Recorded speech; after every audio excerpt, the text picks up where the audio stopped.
How to turn off professional mode on Facebook. Hello everyone, welcome to this channel. I'm here to help you out today. So without any delay, let's get started. So first of all, make sure you have stable Wi-Fi connection on your device, and as you check on the connection, launch the Facebook application on your device. Now tap on your profile at the top right corner of the screen and here select on the profile name. As you tap on the profile name, you can see the three dotted lines beside advertise. Select on the three dotted lines and here you will be able to see the option of turn off professional mode at the bottom.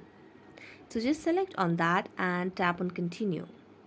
Tap on turn off, and as you tap on turn off it will start the process, so you can just tap on close and let's do this again. And let's tap on next again, confirm, and done. And there you go, you have turned off professional mode on Facebook. So thank you so much for watching this video. See you next time.